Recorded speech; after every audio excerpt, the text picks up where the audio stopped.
खबरों के निष्पक्ष विश्लेषण के लिए सब्सक्राइब करें Jantantra TV and press the bell icon. Never miss any update. नमस्कार, स्वागत है आपका हमारे इस खास बुलेटिन में। मैं हूं आपके साथ अनन्या तिवारी। ये बुलेटिन खास इसलिए है क्योंकि इस शो में हमारे देश भर के रिपोर्टर्स हमारे साथ जुड़ेंगे जो अपने अपने राज्य के बारे में हर बड़ी खबर से आपको रूबरू कराएंगे। पूरे दिन क्या क्या होने वाला है और किस बड़ी खबर पर हमारी नजर रहेगी, चाहे वो राजनीतिक जगत की खबर हो, क्राइम की खबर हो या फिर कोई और, हर खबर आप तक हमारे रिपोर्टर्स पहुंचाएंगे। इन तमाम चीज़ों को लेकर उनसे हम चर्चा करेंगे। साथ ही हर राज्य में मौजूदा हालात कैसे हैं, क्या हो रहा है, इसके बारे में भी हम आपको बताएंगे। तो लेकर चलते हैं आपको अपने रिपोर्टर्स के पास। इस वक्त हमारे साथ मौजूद है, सीधे आपको रुख करते हैं। हमारे साथ लखनऊ से पंकज और साथ ही मनमोहन नेता हमारे साथ छत्तीसगढ़ से जुड़ गए हैं। श्रीकांत प्रत्यूष रेजिडेंट एडिटर बिहार से हमारे साथ जुड़े हैं और अरविंद पलावत हमारे साथ जुड़े हैं राजस्थान से। सबसे पहले आपको लखनऊ लेकर चलेंगे। उत्तर प्रदेश की राजधानी लखनऊ में क्या कुछ हालात हैं, किन बड़ी खबरों पर आज नजर रहेगी? पंकज, फिलहाल आपके पास क्या कुछ जानकारी है?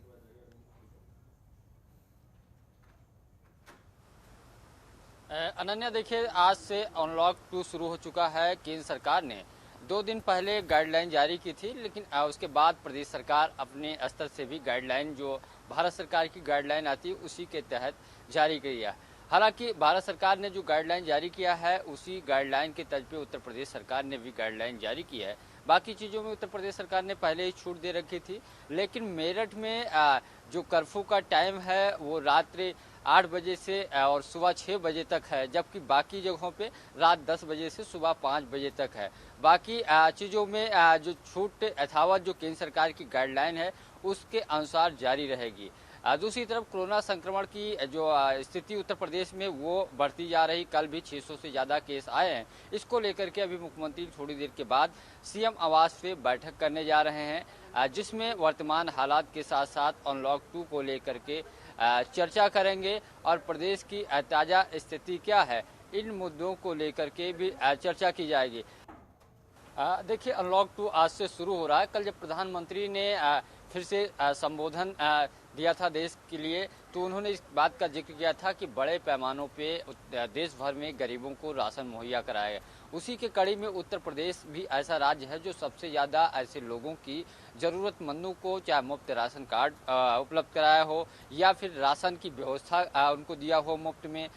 वृद्धा जो पेंशन है वो, उसके साथ साथ निराश्रित पेंशन सरकार ने समय रहते ही मुख्यमंत्री ने आरटीजीएस के माध्यम से ट्रांसफ़र किए और कई महीने की एक एडवांस पहली बार ऐसा हुआ है कि समय रहते और या समय से पहले उनके खातों में पेंशन पहुंच चुकी। इसके अलावा जो श्रमिक थे जिनका रजिस्ट्रेशन था, चाहे वो श्रम विभाग में रहा हो या नगर निगम में रहा हो या फिर वेंडर रहे हों, उनको 1,000 रुपये लगातार 3 महीने से मुख्यमंत्री ने आर्थिक रूप से मदद की। चूँकि रोजगार या ऐसी चीज़ें छिन गया था, वो घर पे आ गए थे, तो रोज़ जो ज़रूरत होती है उसके लिए 1,000 रुपये पैसे देने की बात की थी। आने वाले समय में भी उत्तर प्रदेश सरकार गरीबों को मुफ्त राशन देगी। जहाँ तक अनलॉक 2 की जो गाइडलाइन आई है उस गाइडलाइन का 100% मुख्यमंत्री ने कहा है उत्तर प्रदेश में भी पालन होगा।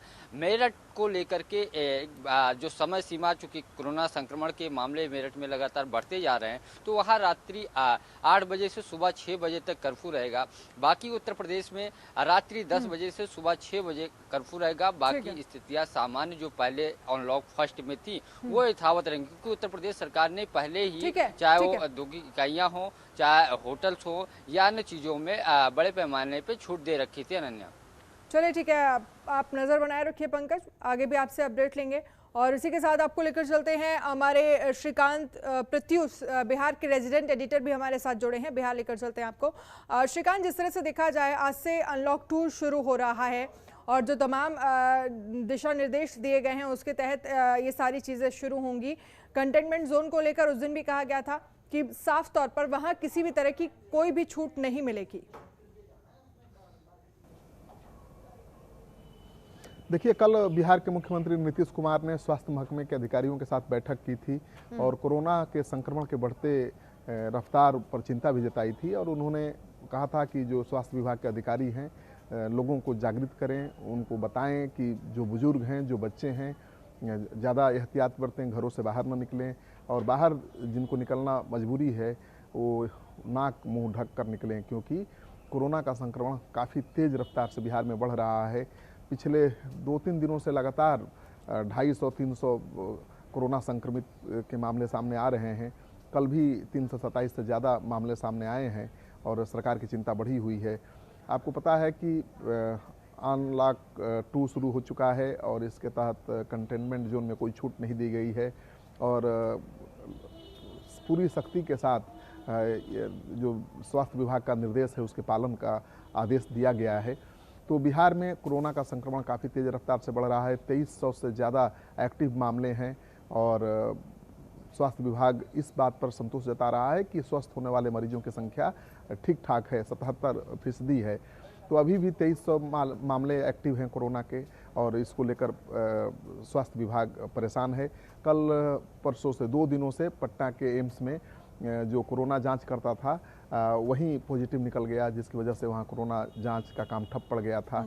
IGMS भेजकर किसी तरह से जांच कराया जा रहा था, रिपोर्ट आने में देर हो रही थी, लेकिन जो कल रिपोर्ट आई है वो चिंता बढ़ाने वाली है।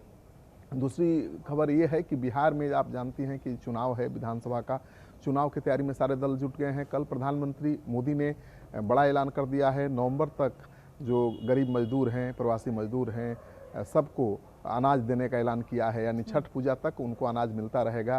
तो अक्टूबर में चुनाव शुरू होना है, यहाँ पर नवंबर में सरकार बन जानी है, तो तब तक गरीबों को अनाज मिलता रहेगा। ये मास्टर स्ट्रोक माना जा रहा है मोदी का और बिहार सरकार इससे बहुत खुश है। मुख्यमंत्री नीतीश कुमार ने ट्वीट करके प्रधानमंत्री को बधाई दी है, धन्यवाद कहा है और आप जानती हैं कि इसका सबसे ज़्यादा फायदा तो बिहार को ही मिलना है। वैसे ये योजना पूरे देश के लिए है, देश भर के गरीब लोगों को नवंबर तक मुफ्त में अनाज मिलेगा, लेकिन सबसे ज़्यादा फायदा तो बिहार में होगा। विपक्ष इसका विरोध भी नहीं कर पाएगा, क्योंकि जो प्रवासी मजदूर हैं, जो गरीब हैं, उनको तो मदद चाहिए। अगर सरकार दे रही है तो विपक्ष सवाल कैसे उठा सकता है। तो एक तरफ चुनावी फायदा मिल रहा है, मजदूर खुश होंगे कि सरकार उनके लिए सोच रही है, दूसरी तरफ विपक्ष इस फैसले का विरोध नहीं कर पा रहा है। तो अब मोदी पर चीन को लेकर निशाना साधा जा रहा है। कन्हैया कुमार ने तीखा हमला किया है, मोदी सरकार को बेईमान सरकार तक करार दे दिया है और उन्होंने कहा है कि आपने सब कुछ बोला लेकिन चीन पर क्यों नहीं मुंह खोला। तो कविता लिखकर 4 लाइन का उन्होंने मोदी पर तंज किया है। दूसरी बड़ी खबर ये है कि बिहार में बाढ़ का खतरा मंडरा रहा है। नेपाल की तराई इलाकों में लगातार बारिश हो रही है, बिहार में भी लगातार बारिश हो रही है। ठनका गिरने से बिहार में कल भी 11 लोगों की मौत हुई है और जो नदियां हैं उफान पर हैं, खतरे के निशान से ऊपर बह रही हैं। कोसी बराज, गंडक नदी खतरे के निशान से ऊपर बह रही है। कई गांवों में पानी घुस गया है, उसको लेकर सरकार चिंतित है। राहत बचाव कार्य शुरू कर दिया गया है। पप्पू यादव भी कल पहुंच गए थे बांध पर जायजा लेने रात में और उन्होंने नीतीश सरकार के सिंचाई मंत्री और नीतीश सरकार पर जमकर हमला बोला और कहा कि जब बाढ़ आती है तब इनको बांध की मरम्मत की याद आती है। तो बाढ़ पर भी राजनीति शुरू हो गई है। अब चुनाव है, बाढ़ की आपदा है, कोरोना का आपदा है, कैसे नीतीश कुमार इस चुनौतियों को अवसर में बदलेंगे, ये सबसे बड़ा सवाल है। जी चलिए ठीक है, आप लगातार नजर बनाए रखिए। तो बिहार की अगर हम बात करें तो तमाम चुनौतियां हैं इस बार सरकार के सामने, क्योंकि इलेक्शन नज़दीक है और उसको देखते हुए कोरोना काल चल रहा है। जिस तरह से देखा जाए मरीज लगातार बढ़ ही रहे हैं, ऊपर से बिहार में बाढ़ का संकट भी मंडरा रहा है। वक्त एक छोटे से ब्रेक का, फौरन हाजिर होंगे। इसके बाद आपका स्वागत है। तमाम राज्यों से तमाम रिपोर्टर्स हमारे साथ जुड़े हैं जिनसे हम उन राज्यों से जुड़ी अपडेट ले रहे हैं। सीधे लेकर चलते हैं आपको राजस्थान, जहां पर जयपुर में हमारे संवाददाता अरविंद पलावत मौजूद है। अरविंद, जयपुर की बात करें तो फिलहाल क्या कुछ बड़ी खबरें आज राजस्थान से हैं और साथ ही अनलॉक 2 आज से शुरू होने वाला है, फिलहाल आपके पास क्या कुछ जानकारी है? जी बिल्कुल, देखिए अनलॉक 2 आज से शुरू होने वाला है और बड़ी बात इसमें यह है कि जो आज से, क्योंकि राजस्थान में 8 जून से जो मंदिर है वो नहीं खुले थे, ऐसी स्थिति में आज से जो ग्रामीण इलाकों के जो छोटे मंदिर है जहां पर 50 से कम लोग पर डे आते हैं, तो ऐसे मंदिरों को खोलने की इजाजत दे दी गई है। हालांकि जो भी शहरी क्षेत्र है या नगरपालिका क्षेत्र है पूरे राजस्थान के, वहां पर कोई भी जो मंदिर, चाहे वो छोटा हो चाहे बड़ा हो, वो यहाँ पर नहीं खुलेगा। लेकिन ग्रामीण इलाकों के भी जो बड़े मंदिर है उनको फिलहाल बंद रखा जाएगा। कोरोना गाइडलाइन को ध्यान में रखते हुए ये सब जो निर्णय है ये यहाँ पर राजस्थान गवर्नमेंट की की ओर से लिया गया है। राजस्थान गवर्नमेंट ने जब ये निर्णय लिया तो इससे पहले उन्होंने जो सभी धर्मगुरु है उनसे बातचीत की और धर्मगुरुओं की अध्यक्षता में एक कमेटी कलेक्टर धर्मगुरुओं के साथ मिलकर एक जो कमेटी है वो बनाई गई कलेक्टर की अध्यक्षता में, और इस कमेटी ने जो सुझाव दिए उनको अब एप्लीकेबल किया गया है। ऐसी स्थिति में आज से जो ग्रामीण इलाकों के जो छोटे मंदिर है वहां पर आज से दर्शन लाभ जो है वो भगवान के प्राप्त हो सकेंगे। इसके साथ ही जो दूसरी चीज है कि 10 से 5 बजे तक जो नाइट कर्फ्यू है ये एक रिलीफ यहाँ पर होगी। उसके अलावा कोई खास रिलीफ अनलॉक 2 में नहीं दी गई है, क्योंकि इससे पहले जो गृह विभाग की ओर से जो गाइडलाइन राजस्थान में जारी की गई उसमें काफी कुछ छूट है यहाँ पर दे दी गई है। हालांकि जो केंद्र सरकार की ओर से पूरी तरह से जिन चीजों पर रोक लगाई गई है, चाहे उसमें मेट्रो, चाहे उसमें सार्वजनिक परिवहन के जो सिटी बसेज हों, इन सभी को यहाँ पर भी बंद रखा गया है। राजस्थान में भी फिलहाल ये बंद रहेगी, और साथ ही स्कूल कॉलेजेस जो हैं वो भी 31 जुलाई तक राजस्थान में बंद रहेगी।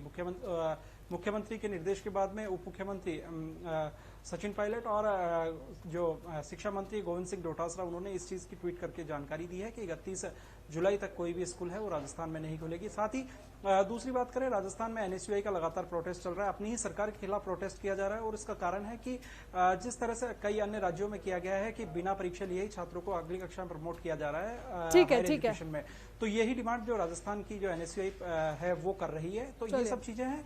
इसके साथ ही यदि बात करें कोरोना को लेकर, तो देखिए राजस्थान में कोरोना से मौत का आंकड़ा है वो लगातार बढ़ता जा रहा है। अब तक 413 लोगों की मौत हो चुकी है। जी चलिए ठीक है, लगातार आप नजर बनाए रखिए, आगे भी आपसे अपडेट लेंगे। लेकिन सीधे लेकर चलते हैं छत्तीसगढ़, जहां पर मनमोहन नेताम हमारे संवाददाता हमारे साथ मौजूद हैं। मनमोहन, छत्तीसगढ़ की बात करें तो फिलहाल आज की क्या कुछ बड़ी खबरें हैं आपके पास? देखिए अनन्या, छत्तीसगढ़ की बात करूं तो छत्तीसगढ़ में आज दिन भर राजनीति चलेगा, क्योंकि जो कोरोना के संकट में जिस तरीके से यहाँ पर सीएम हाउस के बाहर धमतरी के एक युवक ने आत्मदाह करने का प्रयास किया था, तो वो जो मामला है पूरा तूल पकड़ ले रहा है और यहाँ पर विपक्ष इसे भुनाना चाहता है। कल भी पूरे मामले को लेकर सियासत हुई, और कल बस्तर से लेकर सरगुजा तक यहाँ पर पूरे मामले को लेकर जो बीजेपी के नेता हैं वो सीएम भूपेश बघेल का यहाँ पर पुतला दहन किया, और ये जो पूरा विरोध प्रदर्शन किया जा रहा है कि एक बेरोजगार युवक को सीएम से मुलाकात नहीं हुआ और जिसके कारण उसे आत्मदाह करना पड़ा। लेकिन इस पूरे मामले को लेकर न्यायिक जांच की जा रही है, और न्यायिक जांच के लिए यहाँ पर भेजा गया है टीम को। बता दूं कि उस न्यायिक जांच में सबसे अहम बिंदु यह रहेगा कि आखिर युवक रायपुर कैसे पहुंचा और किसके माध्यम से पहुंचा, और उसके आत्मदाह करने का कारण क्या है। और बता दूं कि जब प्रशासन उसके घर पहुंची तो उसके घर में जो मामला सामने आ रहा है, जो बात आ रही है उसके घर से, कि उसकी आर्थिक स्थिति कमजोर थी और वो मानसिक रूप से भी कमजोर था। तो कहीं ना कहीं ये जो मामला है तूल पकड़ ले रहा है, और इस पूरे मामले को लेकर बीजेपी सियासत कर रही है। आगे बता दे रहा हूँ कि छत्तीसगढ़ में कोरोना का कहर जारी है, और कल ही 63 नए मरीज मिले हैं। राजधानी रायपुर, जो कि रायपुर जिला मुख्यालय भी है, राजधानी रायपुर में यहाँ पर 49 नए मरीज मिले हैं। तो कहीं ना कहीं कोरोना को लेकर छत्तीसगढ़ में जो स्थिति है वो काफी गहराता हुआ दिख रहा है। आगे चलकर यह बहुत भयावह रूप भी ले सकता है, क्योंकि प्रतिदिन जिस तरीके से आंकड़े बढ़ रहे हैं, हालांकि अन्य राज्यों के तुलना में बात किया जाए तो छत्तीसगढ़ में कम है, लेकिन जिस तरीके से प्रतिदिन आंकड़े बढ़ रहे हैं और आंकड़े बढ़ने के कारण सरकार भी चिंतित है। लेकिन अब तक सिर्फ 13 लोगों की जान गई है कोरोना में छत्तीसगढ़ से। दूसरी बात बता दूं कि छत्तीसगढ़ में जिस तरीके से लगातार वन्य प्राणियों की मौत हो रही है, और यहाँ पर सरगुजा क्षेत्र में 6 हाथियों की मौत हुई, तो ये जो हाथियों की मौत का मामला अब हाईकोर्ट तक पहुंच चुका है। बता दूं कि इस पूरे मामले को लेकर जो पूर्व IFS हैं डॉक्टर अनूप भल्ला, उन्होंने जनहित याचिका लगाई थी, और जनहित याचिका के बाद उन्हें हाईकोर्ट ने एक यहाँ पर आदेश दिया है, सरकार को यहाँ पर निर्देश किया है कि आप 6 हफ्तों में इसकी जवाब दें। तो कहीं ना कहीं जो वन्य प्राणियों का सुरक्षा है कहीं ना कहीं सवालों के घेरे में है, क्योंकि जो 6 हाथियों की मौत एक ही सप्ताह में हुई, तो ये जो मामला है कोर्ट तक पहुंचा है। अगली बात बता देता हूं कि प्रदेश के स्वास्थ्य मंत्री TS सिंहदेव का एक ट्वीट वार जारी हुआ है। उन्होंने जिस तरीके से प्रदेश में कांग्रेस सरकार बनने के पहले जन घोषणा पत्र तैयार किया गया था, एवं जन घोषणा पत्र में जिस तरीके से लोगों को लोग लुभावने वादे किए गए थे शिक्षा कर्मियों को एवं अन्य बेरोजगारों को, तो वह वादे अभी तक पूरे नहीं हुए। तो वहां पर जो TS सिंहदेव है वो यहाँ पर खेद व्यक्त कर रहे हैं, और वो भरोसा दे रहे हैं कि जितने भी जो वादे किए गए थे युवाओं से, बेरोजगारों से, शिक्षा कर्मियों से, वह वादे पूरे होंगे, वो अटल हैं उस वादों को लेकर। तो ये जो मामला है ये जी जी। चलिए ठीक है मनमोहन नेताम, बहुत बहुत शुक्रिया हमसे बातचीत करने के लिए। तमाम राज्यों से तमाम रिपोर्टर्स हमारे साथ जुड़े थे, सभी का बहुत बहुत शुक्रिया। खास बुलेटिन में फिलहाल इतना ही। देखते रहिए जनतंत्र टीवी। नमस्कार। खबरों के निष्पक्ष विश्लेषण के लिए सब्सक्राइब करें Jantantra TV and press the bell icon. Never miss any update.